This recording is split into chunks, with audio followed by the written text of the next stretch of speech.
All right, ladies and gentlemen, welcome to Wrestling IQ's webinar series. We are going to focus today on increasing club revenue with easy to run summer camps. So I will be the main presenter today, and then we have Matt, the founder of Wrestling IQ, who's on as well, and he is going to be showing us how to leverage the back end of Wrestling IQ to make the process of setting up your registrations easier, as well as making sure that you've got your right channels for communication on the back end. So the main thing we're going to focus on is basically a setup of camp. So we're going to focus on compliance, insurance, liability, and just making sure your right structures in place for camps. One thing that I see really regularly is that a lot of the privately run camps aren't necessarily compliant with the different regulations that they're supposed to be following. And typically that's just because of lack of knowledge. So our goal is to fill some of those gaps today. I'm not claiming that I'm a resource. I just try to do my best job, or I'm not an expert. I just try to do my best job and use the resources that are out there. So Matt, you want to jump to the next slide and we can talk about different types of camps? Yeah. Cool. So the first thing we want to really focus on is a structure that works for your business and what's in demand for your local community. And so the way that I first started doing camps outside of my college camps is I was just had a parent that reached out and said, "Hey, instead of sending my kids to summer camp, will you spend the next 3 days from 9 to 2 teach them wrestling? I can get like two buddies there, so you have 4 kids." And all of a sudden I realized there was a market for day camps, and that was from our current student body. And these parents, basically, it was a wrestling dad who was a All-American for Binghamton. He was going to have to pay for a babysitter or send his kids to a recreation camp or a school-based camp in order to have daycare for him while him and his wife worked. And so his solution for daycare was, let's have the kids wrestle. And so that was our first year. I did like 3 or 4 weeks with that, and then it ended up growing to about 8 or 10 kids at the end of the year. And so I think the one thing that we do a lot as coaches and club directors and owners is we really just think of the large camps, the Fargo prep camp, the college camps that every college program pushes. When we think of these huge logistical camps, when in reality, once you already have your main population base at your club, one of the best revenue drivers that you can do to get to that next tier above your subscription revenue is your camps and events. And so as I got more sophisticated with that, I had a mentor in Pittsburgh. He's got 4 jiu-jitsu schools. And he said, look, once you get your membership stabilized where you want it, he said, then the next way to really grow is start doing camps and events. And then those one-time revenue hit. And so really understanding how to take and look at camps as an opportunity, one, for your kids to get better because they're wrestling instead of going to a day camp, which their parents they have to sign them up, right? Parents need kids watched in the summer, and they need them watched on school holidays as well. So I encourage anybody that's watching this that owns a club and has a membership base already to think about what those parents are doing in the summer and holidays for those kids to be watched. Holidays meaning President's Day, over winter break, in between Christmas and New Year's is a great camp. We'll get into details of that. But anyway, start thinking about camps as, one, how can I really dive in to deep detail stuff as their coach and spend more time with my athletes? And then 2, these extra revenue pieces that can grow my business. And so I guess the final thing that I'm going to talk about before we really dive into camp types is the other kind of structural problem that happens in our sport is everybody wants to do camps where they get these big name clinicians. And they think that that's the way to like build a successful camp. I've seen more of those camps lose money than make money, because clinicians now are 5 to 10 grand a day for a big name clinician. Typically, wrestling coaches don't have great marketing. And so it's been rare that I've seen a camp where I pay Jordan Burroughs his $10,000 fee be profitable, because then I have facility costs, I have insurance costs, assistant coaches costs. So now I'm up to a $12,000 one day thing. And, what's the revenue I have to bring in on that? I don't know, if I charge $200 a kid, what's 12,000 divided by 200, Matt? Roughly 5. Do it real 50. quick. Oh man, put me on the spot. I thought you'd be good at that, Matt. That's 60 kids. I got to have 60 kids 60 paying kids. 200 Yep. bucks a pop for a one day clinic just to make it Yep. profitable. So the second constraint with that is like, it's really good for me as a coach to learn from Jordan Burroughs. But the truth is, I can go and pay $20 a month on Ocean for a subscription to, his or Null's technique and learn from it there too. And so that type of camp is common. I'm not sure why, but it's not a good moneymaker. And so, second thing is, it's also not necessarily what your kids need, right? Each coach has their coaching system, and it takes 2 to 3 years to train those kids up on your technical system before they can start training it and harder drilling with muscle memory and making it show up in competition, right? And so, camps are really a better time instead of learning from some flashy technician. It's a better time to go deep impact on your technical system of your own programming. So the coach that typically coaches these kids is spending those camp days with him. That's really how they're going to get better. And so now to move on into like camp types, obviously we've got overnight camps, the college programming camp, the Vermont camp that I do. I think the challenge is there is you've got a ton of logistics, kids flying in, traveling in. There's a ton of energy and resources that are put into logistics of sorting those. They're expensive because even if I'm coaching them myself as the club owner, it's expensive on my time. I need to invest an entire week or 6 days or 13 days away from my family, away from my club, away from my private lessons. So you have to factor in all these opportunity costs into the actual expense of those multi-day camps. And so they really have to be like a high dollar item and bring in a pretty significant amount of revenue to make sense. Now, they have the highest potential for revenue. You've really got to be able to operate them at a scale or a price that financially is going to make sense for your time. And then there's the additional liability of being responsible for a kid 24/7. I love the week of our Vermont camp. I've got 2 layers of insurance on it, but I'm awake from 7 a.m. till 11 p.m. and I don't sleep very well in between that because you're still worried. Even all the mitigation that you do, you're still worried about a kid getting in trouble or somebody having a health issue and having to respond to that appropriately so that you don't have liability there. And so, yeah, sleepaway camps they're a challenge, right? And I think if you do them, there's 2 ways to do them. One is small scale, where it's 10 to 12 of your local kids and you get a hotel or you rent a camp or a campground. And the other way is big scale, where you're scaling up to 20 to 200 kids and you're really having a camp director that's very good at logistics and event planning. I think that's critical to those types of camps being successful. Pros is it's a lot of fun to bring a lot of kids together in a fresh environment. They're very high dollar. They can be deep impact and yeah, they can be fun. So Matt, anything you want to add before we move to multi-day camps? No, I just want to highlight, you sort of said there, it's good to have a camp director. Like you actually hire someone to help run those logistics, right? Like it's so much work that you Yeah, sort of need to hire on help to make that worth it for you personally. yeah, I have an on-site camp director and I have an administrative camp director. So when we get into compliance, we can talk about that deeper about what that camp director needs to do by law. But the real, yeah, I don't do any, in the early days I handled all that stuff, but it would not be worth my time right now to do our Vermont camp from a financial perspective if I had to do all the logistics and even logistics on site, right? I want to focus on coaching and I want to focus on enjoying the experience with the kids. I don't want to focus on making sure that the van's picked up and that the insurance is in place. Right. And I have the luxury of being able to have the resources now to hire somebody to do that stuff better than me. The first 4 or 5 years, I did it all. And I still am involved in those conversations. I'm just not the one making the phone calls anymore. Yep. And I guess the last point to add there, you have high dollar item here. I think some wrestling coaches would be shocked to know that this is a $1,000 to $2,000 a week sort of investment on the parents' part usually. Yeah, Um, I think you're right. I think wrestling camps, we typically think of 4 or 5, maybe $600 is an expensive wrestling camp for a week. Our right. camp this year, we're charging 1050 for. I didn't raise the price this year. We started that camp at 750 and Mhm. it was breaking even. Yep. Now at 1050, I'm actually low. I'm low on the price on that. That's an affordable camp. Parents on the East Coast expect a sleepaway 1 week camp to be between $1,600 and $3,000.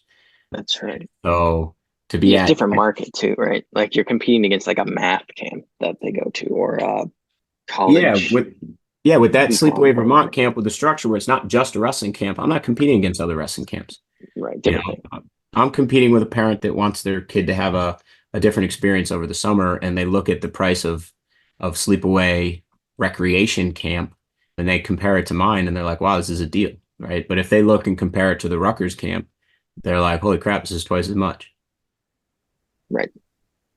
Okay, cool. And then, so I guess we can move on to the commuter and day camp. Is it fair to say that commuter or day camp would be your first recommendation if someone's just starting camps? Depends your background. I was comfortable starting overnight camps because I was the camp director at the Stevens camps for 3 years, and I was the head counselor at the Michigan camps for 7. And so I was comfortable going into an overnight camp. But I think that multi-day commuter camps and day camps, you already have the population base. Even if you have 30 kids and you get 5 kids to show up, in 3 years, that's going to be a 20-kid camp if you want it to be, or a 100-kid camp. If you already have the facility for multi-day and multi-day commuter camp and day camp, most of you guys, I'm going to encourage to start out of your existing space, right? Which you're probably paying rent on. If you're not paying a per hour use fee, you're probably paying a set rent. And so it's about optimizing that facility that you already have fixed expenses on for the year. And so also too, it's so easy to draw on those camps because you have a pool of 10, 20, 50, 100, 200 kids that are looking for something to do and they want to get better. Their parents want them to get better. And so I think the way to start is absolutely multi-day commuter camps or even just single day camp, a Saturday or a dual day camp, a Saturday, Sunday, right? I know that M2 Training Center, David Taylor's camp program does a lot of Saturday, Sunday camps in the spring and summer because kids travel from 3 or 4 hours and he's got a big draw. And so kids that can't train at his academy full time during the week, they come for these weekend camps. And so just think of the kind of structure that is going to make sense. Some programs, Ernie Monaco at the Edge does for his high school kids, he does 11 a.m. to 2 p.m. It's a 3 hour camp, 4 days a week. So really think about what your kids need. High school kids probably don't need all day, right? Middle school and elementary school kids, their parents are looking for something all day or at a minimum half day so they can get them to another half day activity. And so let's get into some of the pros and cons of that, and then I'll answer that a little bit more succinctly. So yeah, again, multi-day commuter camp, not really many cons. You got to staff it and you got to insure it in addition to your regular insurance typically. So you got to check with your insurance provider if camps are covered. Sometimes you can sneak it by as a training session if it's within the purview of that, or it's 3 hours, 2 days instead of 3 hours, 4 days, and you're marketing as a camp. So just check with your insurance provider on that. Pros, super high impact, right? Like I do, if I'm going to teach leg riding in my regular practices and I have 80% attendance with my roster, that's going to take me 5 to 10 hours of teaching to execute that. Actual teaching, not sparring, playing, learning. Like it take 5 to 10 hours of teaching to execute that. At a camp, I can get through that in 2 days. 5 to 10 hours in regular training is going to take me anywhere from 2 to 5 weeks because kids aren't making every practice, etc. So what I can get it through in 2 days of camp takes me about 5 to 6 weeks in a regular practice. And then they're going to get it better in camp too because they're learning from this to this to this, and they're not forgetting it. You don't have to review anything. You can really get through depth of impact. So that's what I mean by high impact. Great revenue for expense ratio, right? You got to pay assistant coaches, typically high school juniors or seniors or college kids, 15 to 25 an hour. You've got your fixed costs on your facilities. You might have a little bit of additional insurance expense between 100 and 300 for the week. Your kids get better, and then really like it's your time as a coach, but I already love spending time with the athletes. That's why I coach. So that doesn't feel like working. And then again, super easy to staff with your college kids that come back. That's the best staffing model. Those kids are local. They're looking for work. They want extra money and they know your coaching system. They know your technical system. They know how to teach because they were taught by you. So the language is the same. The familiarity is the same. Second best option is a local college team. Just go to them and say, hey, do you have any kids looking for work over the summer? So day camps can be single day. They can be 2 day, right? I think of more of a multi-day commuter camp as a 3 to 4 day camp. I think of a day camp as a 1 to 2 day camp or a half day camp. These, again, similar, not many cons. Pros, same, high impact. Everything we talked about is pretty much the same. You're just looking at the calendar and saying, all right, let's do a Saturday half day camp, or let's do a Saturday Sunday camp like David Taylor does, or let's do a winter break camp for 2 days between Christmas and New Year's. So these are typically lower intensity, maybe three to lower intensity, meaning for your time invested, 3 to 12 hour camps over the cumulative of 1 to 2 days. Matt, anything you want to ask about those before I move on? I don't think so. In terms of, you touched on scheduling, is this something you will do on like school holidays to touch on that, like parents need help for younger Yeah, kids, or is this high school typically? honestly, it's almost no high school kids come to either of these camps that I do. The multi-day commuter camp I do with high school kids. This year, we're going to do 1 week in New Jersey and 1 week in California. It's about 40% high school. But again, most coaches are focused on the high performance athletes only. You got to remember your academy foundation. Our academy is I don't know, we can look it up, but I'm guessing right now it's probably 60% 9 and under kids for my academy, and only 40% elite middle school and high school. And that's by design, right? And so that way I can focus on those elite performance kids and not be too stretched thin. And the little guys have fun. It's easy to coach. Other people can help me coach it. And it's low intensity as far as my emotional energy. So I think when you think about building your camps business, that's what you need to consider is like we're not most coaches put together camps for Fargo kids. Well, then I'm competing against every other camp. I got the New York RTC right here. Got Buxton's 10 minutes down the road. I got, Corey Cooperman coaching there with Buxton. I got Apex 15 minutes up the road. Those guys are all doing Fargo prep camps. Ernie Monaco's 40 minutes down the road doing a Fargo prep camp. That's awesome. I'm going to serve the 97% of kids that wrestle for Butler Middle School and high school that aren't going to those camps.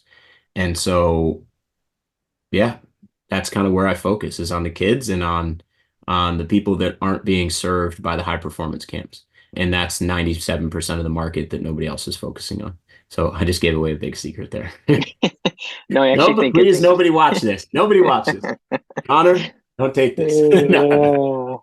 uh, I think it's actually the most important point here is that to make a successful camp business is you're actually focused on your local person that's 10, 15 minutes drive away who's just going to show up. Doesn't have to be a big name, doesn't have to be anything like that. They just need an activity and an experience. That's it. That's the business. And those kids are the kids I'm already coaching, so they're gonna get better. And not all of them.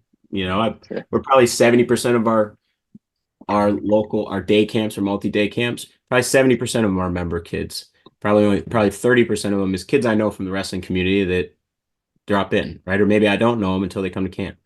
Uh, and so I think, can you go to the slide? I put that in communication slide real quick, and then we'll come back.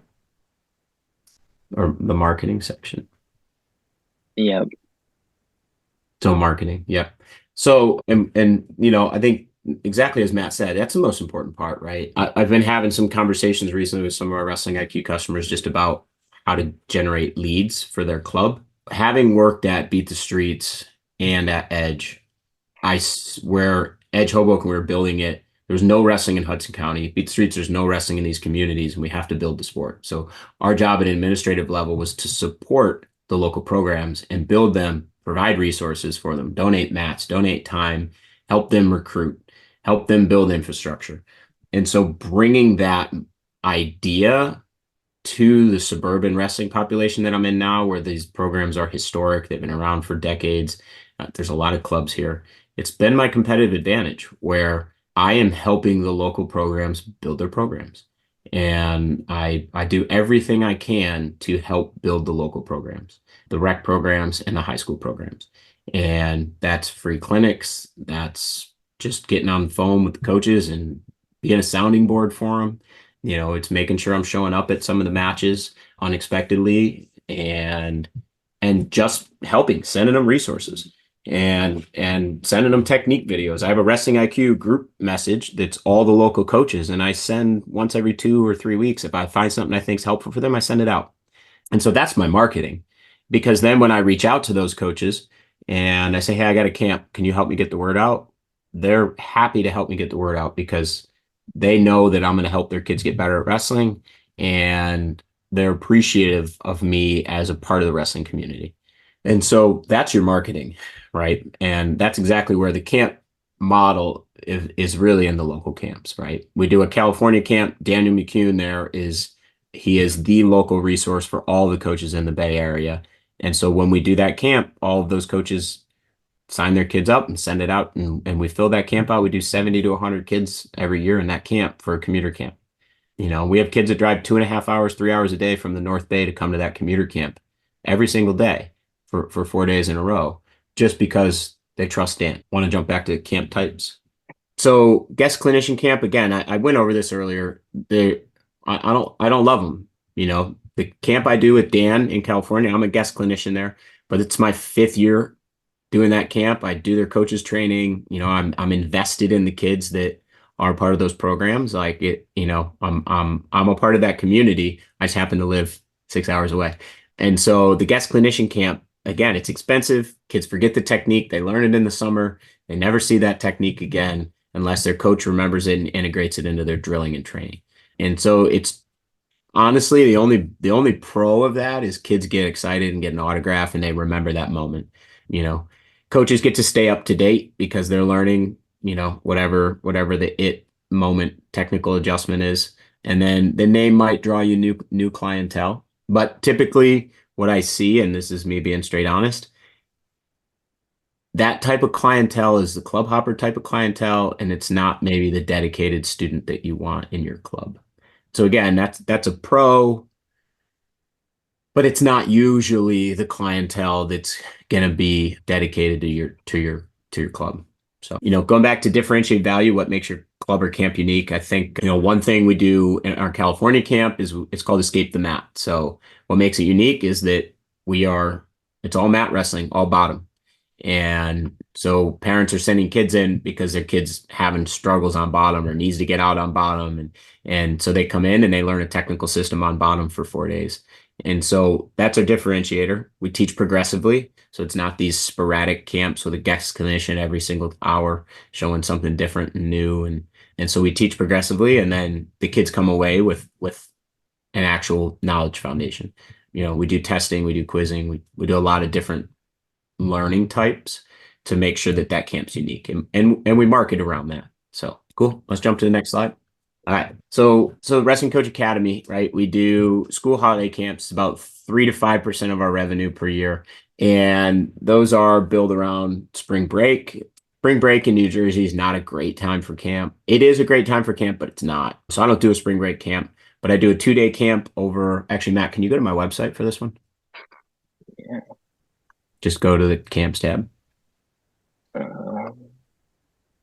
Policy camps. So we got our winter break camp. I did 2 sessions with that one this year.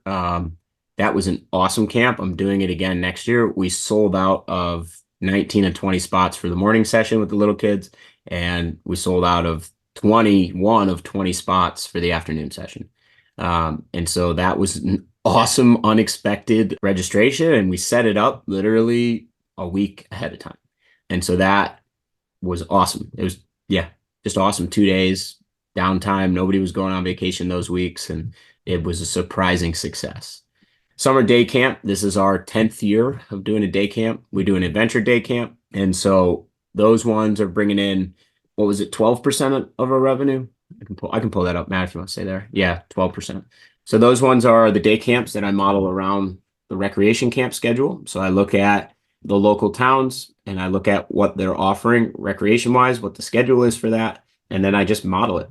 And so those are 4 days, Monday through Thursday. We take Friday off because in New Jersey, everybody goes down the shore on Friday. And so if I held camp on Friday, I would have 40% attendance. And so we do Monday through Thursday.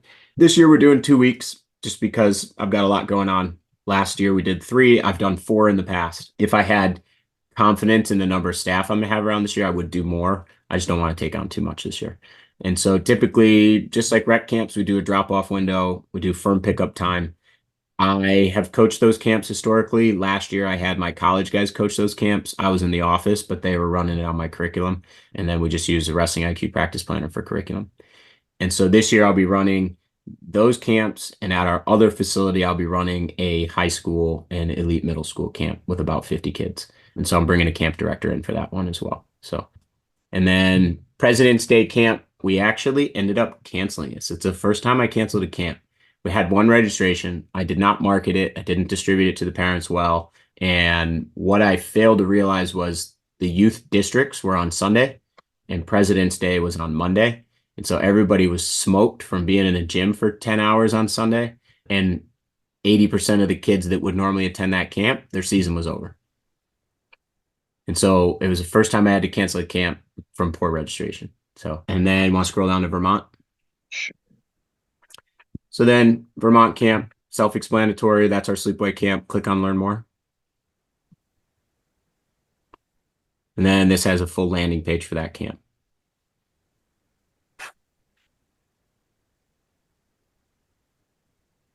All right, let's jump to planning. Let's keep that page up, Matt, and then let's jump to the planning slide.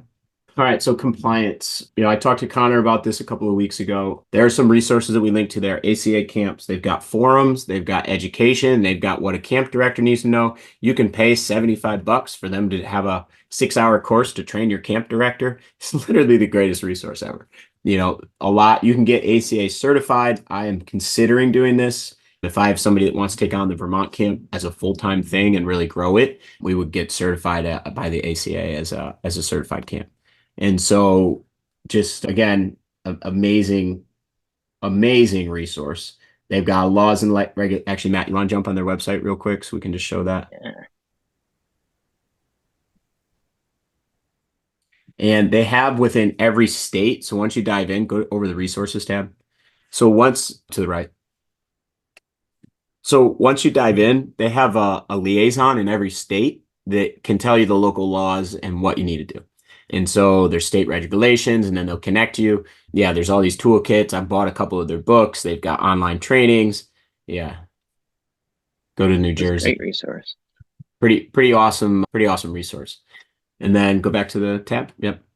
So one thing is make sure to dig in, right? As you saw there in New Jersey, if you fall under day camp, you need a license for it. There are ways to navigate that. So if you're a single sport camp in New Jersey, you actually don't need the license. And so you've got to look into what type of classification you have within each state, right? And so the sleepaway camp regulations in New Jersey is this big 30-page handbook. In Vermont, because we stay at a hotel, we're not considered the same type of sleepaway camp, and the regulations are significantly different. And so you really got to understand the nuances of how different events are regulated, because doing our camp in Vermont is more similar to holding a team at NHSCA, right? Where we're training, but we're staying at a hotel. And the hotel handles all the food, et cetera. And so there's compliance with food. And anyway, ACA is a resource. And then I just linked to the newjersey.gov camps resource. Just Google your local state and whatever the resources are that you want for there. Moving on to insurance. So majority of my camps are through USA Wrestling's National Camp Program. They don't advertise this. You have to call and talk to Tony Black or Shauna Vest, and they will get you set up on the camps program. You sanction the event just like you normally would for club membership. And within that sanction, then you can purchase a single day event coverage that will cover your week camps for a kid that doesn't have their USA membership. You have to follow the USA Wrestling compliance stuff with coaches, safe sport, and background checks, et cetera. But I appreciate that stuff, so I like to do it through the program. I also pick up K&K as a rider for any transportation that we do. And so K&K is just a specialty insurance company, and they basically cover all camp, sports, et cetera, things that other insurance companies won't cover. And so I pick up a non-hired auto policy with them, and then we also have additional general liability policy with them for our camps. So Matt's got a good list there of different insurance companies. Best thing you can do is, if you're not going with USA Wrestling's program, just call a local insurance agent, mention these companies, and that local insurance agent will farm you out. Make sure you farm you out to these companies, right? But make sure that they understand your liability risks, because every state's compliance is different. Vermont's a low liability state. New Jersey's a high liability state. right? And so the different nuances of coverage between each area is something that you want to make sure you have somebody that understands. As And far as also, liability, yeah, go ahead. sorry, I was just gonna say for your local insurance, there's a concept of independent insurance agents. They're often very good at this because they aren't like an all-state only provider, for example. Exactly. That's independent insurance agent is who you want to go through. Liability, I have some resources as far as waivers and stuff I'm happy to share, but again, they vary from state to state. And so to pay a attorney a couple $100 to go over your waiver is probably a good thing to do. And I actually need to get mine updated. So yeah, I would say liability, one, make sure you have a waiver. There's a ton of mitigation stuff that you need to make sure you do as well. Just safe sport, basically safe sport, athlete one-on-one situations. We have a coach's handbook, we have a parent's handbook, we have a camper policy. They come in and for the sleepaway camp, if somebody wants more info on this, they can schedule time with me and I'll go into the details of that. I don't want to drag it out on the webinar. So I'll move to the next slide. So one thing I see as a big mistake for a lot of guys is they don't work backwards from their costs. So you need to understand that you have fixed cost and variable costs. So your fixed cost is it costs us $1,000 to rent X facility for X amount of days or 5,000. No matter how many wrestlers you have come into space, that's a fixed cost. Your insurance might vary slightly. If you have, they bucket it typically 0 to 50 kids is X amount for the week. 50 to 100 kids is X amount, 300 kids is X amount. So that can be a variable cost, but it can also be fixed in a way that like if I get insurance for up to 50 kids, and I sell 10 registrations, that insurance cost for those 10 registrations is split, right? So if it's $600 divided by 10, that's $60 a kid. If it's $600 divided by 50, there's some math in there that it's a lot cheaper per kid. And so same thing with attorney fees, right? If you pay an attorney to make sure that your liability waiver is set for that event, the more kids you have, the more that spreads out, but it's still a fixed cost. Your variable costs are going to be your coaches. You need to have multiple coaches. Some states require a 1 to 12 ratio if you're considered a day camp. So you just have to look into how many coaches per student that you want and need. And so then you're going to have to pay more coaches for more kids. So that cost varies. Same thing with helping staff, people to manage your events or camp directors. Meals, same, right? Our meals are set up where I know it costs me $5 for breakfast, $10 for lunch, $15 for dinner. And for every kid that I've come into camp, there's that fixed cost or that variable cost that now, okay, that's an extra 150 in meals. And then same thing for entertainment, travel, etc. So figure out your margin and the number of kids that you need to make sure that camp is worth it for you, right? You don't want to do a camp and you make $500 and you're gone for 2 weeks. You need to make sure that's worth the opportunity cost of your time and the loss in revenue, the coaches you have to pay to run your program when you're gone. There's a lot of things that we need to make sure that we're factoring in as true expenses for our camp experience. Questions, Matt? I was gonna ask so there's clearly a balance here between making sure the price is in line with your local day camp range that people can pay and your margin. Is there a margin percentage you're looking at, like 30% margin, 60% margin, or is that vary too? I would be disappointed with less than 60% on a day camp. I think day camps are closer to 80 to 90% margin. And your sleepaway camps are going to be closer to 30 to 40. 40% on a sleepaway camp would be great. You're going to be closer to 30% margin on a sleepaway camp. Perfect. And I also think too, building out your pricing for the day camps, you got to compare to your real competitors, which are whoever's watching someone's kids for the day, right? Yes. Don't compare it to other wrestling camps. Compare it to what is a rec camp charging that they could send their kids to instead of me, right? What is the tennis camp charging? What is the soccer camp charging? Don't compare it to other wrestling camps. They're not shopping other wrestling camps. They're shopping, occupying their kid for the day. Yes. Charge more, basically, than you ever expected. Pretty much. Yep. Okay. I think we're good to move on to the next one. Yeah. Did you want to talk any more about pricing or? I don't think so. I think it's also potentially worth mentioning that you should adjust this over time. So like just because you do one camp at one level doesn't mean you can't change the price in the future. Camps tend to be easier to change prices on than full season things. So, you know, and maybe I'm wrong about that, Jeff, so tell me otherwise, but I feel like you should feel like you should can start higher than you would expect and see what happens. No, from my experience, that's exactly accurate. We started with the Vermont camp higher than I thought was reason not thought was reasonable, but was concerned it was too high, and we've since raised it $250. Right. We didn't raise it this year. But yeah, camp prices they vary with the market. They vary with your expenses and your costs, right? It costs me more money now to hire assistant coaches because of inflation and hourly wages have gone up. Right. And the other thing too here is marketing costs presumably go down over time as you have repeat customers as well.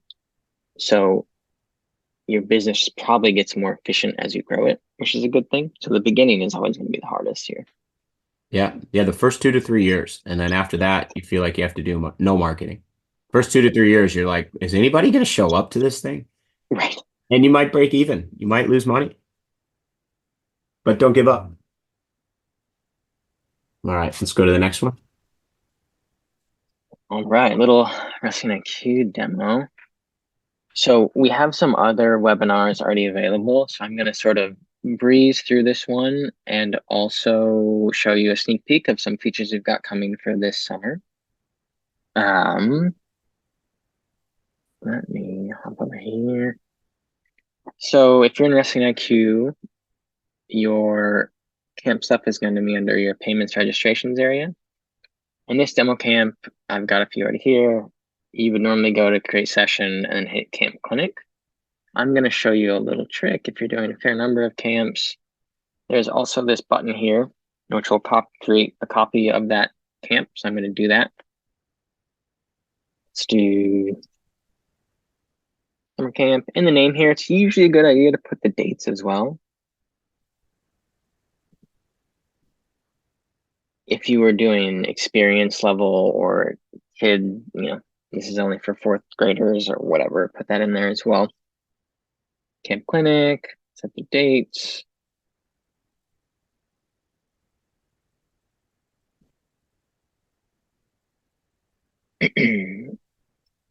Set your price points. I'm going to do one price point for this example, which is common, which is an upfront payment, card only type situation. This box here is important if you have a registration cap on your facility lease or whatever. This welcome email is probably the second most important thing here, minus getting the pricing right for your club, which is that it should have a lot of information. This email will get sent as soon as someone pays. So as long as you've jammed this full of all the information they need, your burden of communication is a lot less as you approach camp.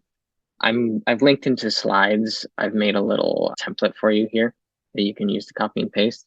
But this is basically it. Schedule, location. This is the link that they can click.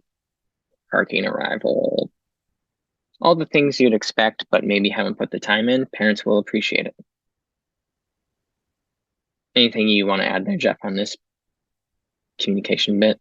No, we have time to talk No, I about that think later I think too. that's I think that's perfect. All right, let's make that. So once you have it, you will have this specific camp link if you're promoting just that camp. Also, remember you've got a team URL. So lots of teams will just promote their team URL on all their marketing material. If you're only doing one or two summer camps, Jeff has a whole dedicated landing page. So in that case, you'd use that specific camp link. In terms of what the parent sees here, let's do that quickly. I'm going to open this as if I'm a brand new parent who's never been here, just to show you the full experience. Camps has a sort of guest checkout flow, so they're not going to get access to your full team in Wrestling IQ afterwards. They're going to pay, they're going to be logged out, but you can still communicate with them in Wrestling IQ via email.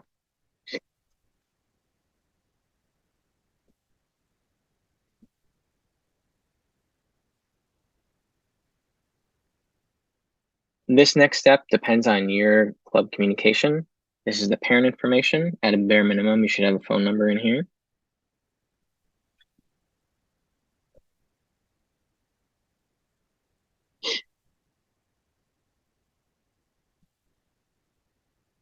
Make a wrestler. If someone's registering multiple wrestlers, you got multiple kids, they'd add another wrestler here.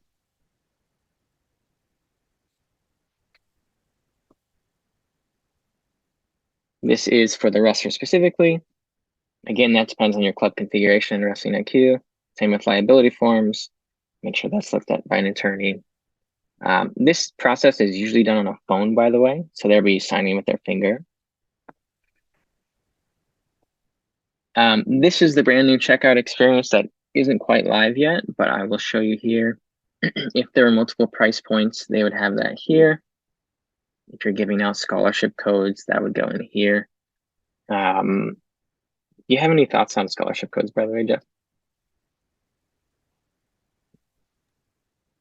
Yeah, so I do 20% off for all my members. I do member 20 for any and all of our camps, right? That helps me fill my baseline of our events. And it also gets my kids in camp because I want them getting better, and so it encourages them to be there. I also think it's just the right thing to do, right? I have dedicated families and I want to thank them for being dedicated. So yeah, we do member 20 as our discount code for any and all camps, private lessons, etc. Okay. for if you're a subscriber. If you're a nonprofit club, this is our little built-in donation thing. Typically, this converts between 10 and 30% of registrants into donors. It'll just add it onto their bill. These are a sneak peek of some stuff we've got coming down. We are going to have the ability for you to offer upsells during registration. This is an example of a t-shirt you could add to the order. We're also going to offer the ability for camp directors to add insurance if you want to in the future. This would be in the case of some camp directors will have a no refund policy or a stronger refund policy, but offer insurance. So if someone gets sick or whatever, they can add it to their registration here. I'm gonna just chime in on that real quick. Last Sure. year, I had to issue $4,000 in refunds to my camp because I didn't have a great refund policy as far as cancellation period, right? I've always been very flexible and lax on that, and I'll probably continue to be a little bit. But if I had had this protect your camp experience insurance set up, that's $4,000 more that I wouldn't have had to refund because parents would have gotten reimbursed if they purchased the insurance, or otherwise it could have said, "Hey, sorry." And those cancellations were things that I probably shouldn't have refunded them for, like a conflict of schedule. Oh, we didn't know football season was going to start and we Right. signed up for 2 weeks. Can you refund us our $2,100? Well, I can. I don't feel good about it. Right. That's a spot someone else could have had. Yeah. And so we actually ended up in those situations. We held our hotel and meals expense because our hotel had already set aside those rooms and they had already purchased that food. And so we set aside those expenses so we could at least honor that with our hotel. And so we didn't give full refunds, but we refunded, probably 70% of their camp fee. That makes sense. Yeah. Yeah. A little easier to refund on a commuter camp if your fixed costs It, are just space.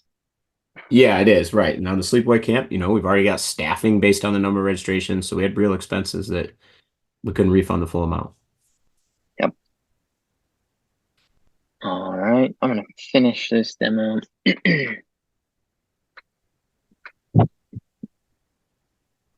A very fancy test on my credit card. I'm going to take that number. Luckily, well, maybe unfortunately, it doesn't appear to work in any real system. And so as a guest checkout experience, so campers, if they're not members of your club already with a WrestlingIQ account, this would be their full process. They'll get logged out, they'll get that email that we had shown earlier, and that's sort of it on their end. For you as the club owner on the back end here, you'll see that poked through into the registrants here. You'll see the information on hand that I filled in. This is very much CRM style stuff. The only other things I would tell you to look at here, if you're making a camp, make sure it's on the calendar. It's but when you're making this event, make sure you're linking it to your camp roster. which will help you with attendance, and also that you're linking up your camp session here. The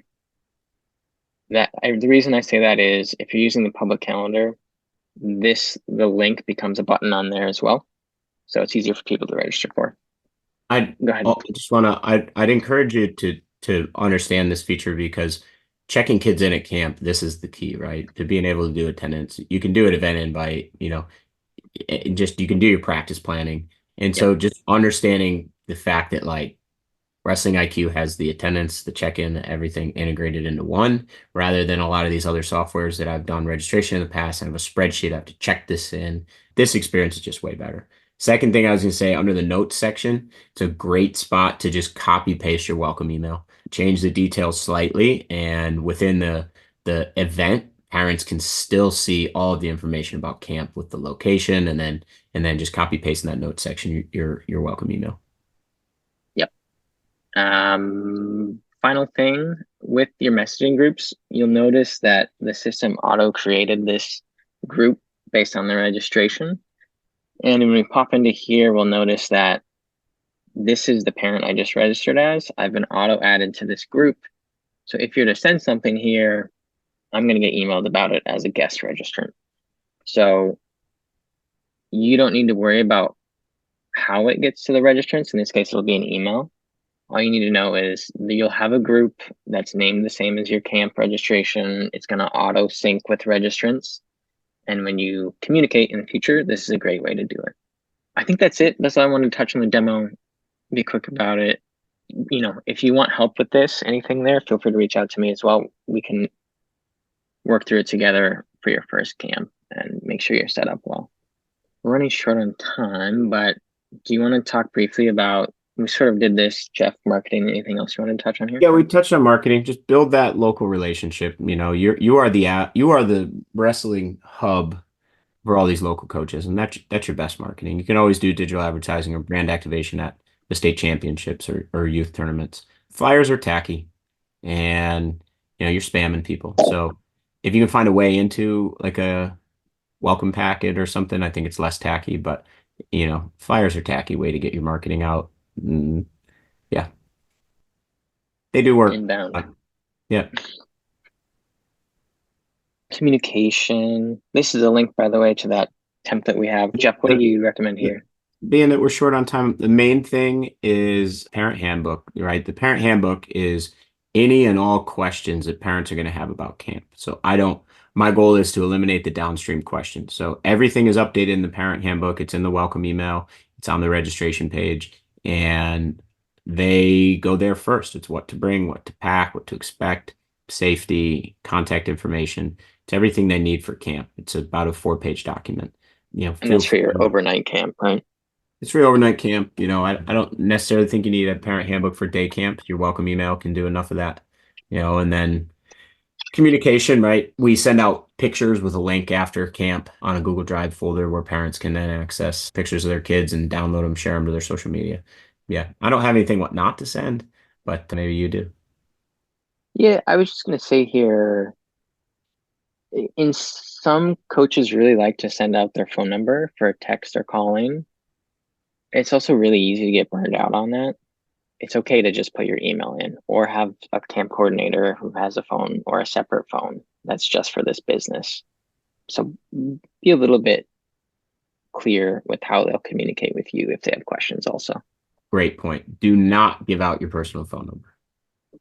It will burn you out. So start a Google Voice number if you really want to have people communicate via text and phone number. But yeah, don't give out your personal phone number. You'll get burned out. Yep. I think that's it. Connor, do you have any questions?